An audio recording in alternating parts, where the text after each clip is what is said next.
Hi everyone. To get the Canadian Startup Visa, you do first need a letter of support, and you've got to get this from one of the designating organisations. So I have prepared a course which is, I think, one of the most in-depth courses that I've done regarding how to go through this process and get the letter of support. And this you can find on the link below. Now, it includes the experience of 4, and we're adding to this, successful Startup Visa applicants. I've put snippets of the interviews that I've done on this channel, so you may have seen some of these guys before. And the course is incredibly comprehensive. It goes through, the example documents that you'll need, the preparation of the business plan. Again, lots of examples. How to get your business endorsed, how to prepare the supporting documents, submitting the visa, coming to Canada and securing your long-term objectives, and choosing the right designating organisation. Now that's really important. Designating organisations and choosing the right one is crucial. And the reason for that is that a mini industry seems to have developed with intermediaries assisting people to get letters of support. And to be completely frank with you, the best way to get the letter of support is just to go directly to the designating organisations. Now, before you do that, I would encourage you to take my course and to see what's required, which designating organisations to go for and to target depending on your skill set, to have a look at the example documents you need.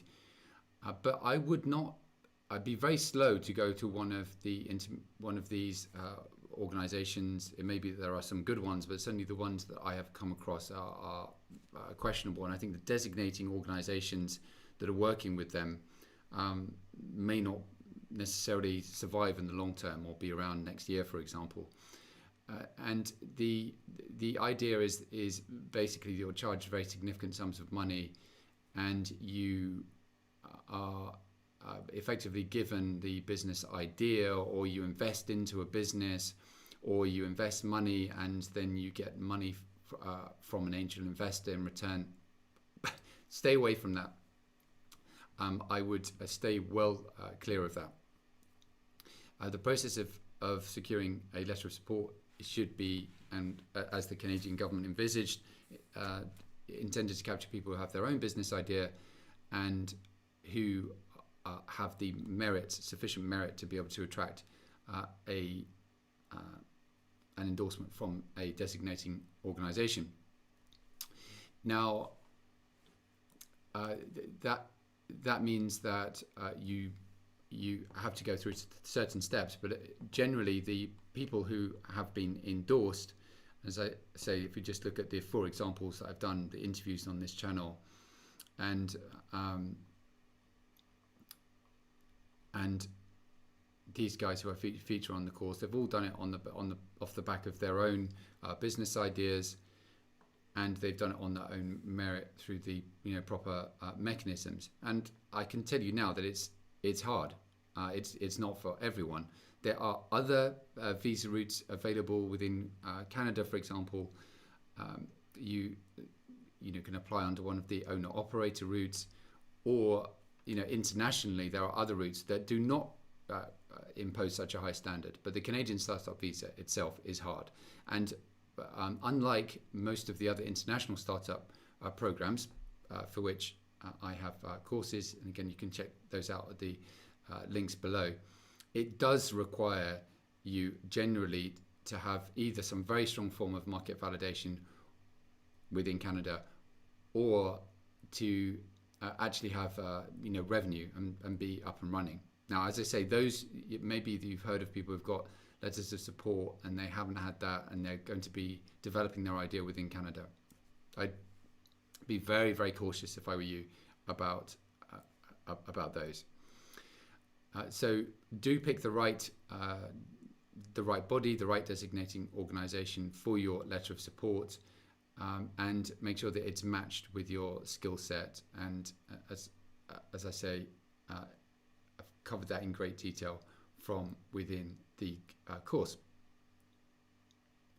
In terms of other broader international routes, you'll know perhaps from having seen this channel, but also from my other courses, that there are other visa routes that do not require you, or there's no expectation that you're necessarily in tech or have a scalable, innovative business model.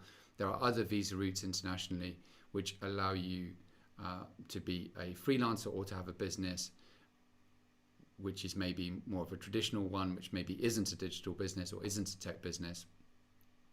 But if you are in the tech domain or the scalable business domain, if you like, then by all means go for Canada, but be careful, as I say, of the intermediaries. I think it's often best most of the time to simply go direct to the endorsing bodies. If you get your letter of support, great.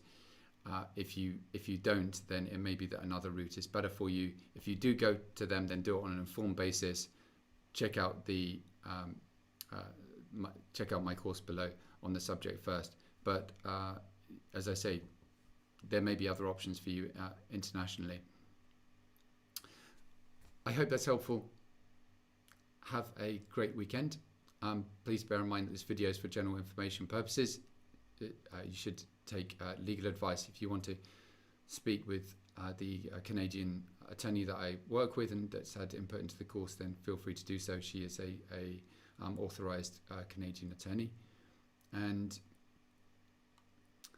feel free to touch base with me. You can reach out to me by email or drop me a WhatsApp. Feel free to subscribe. I'll say bye for now. Thank you.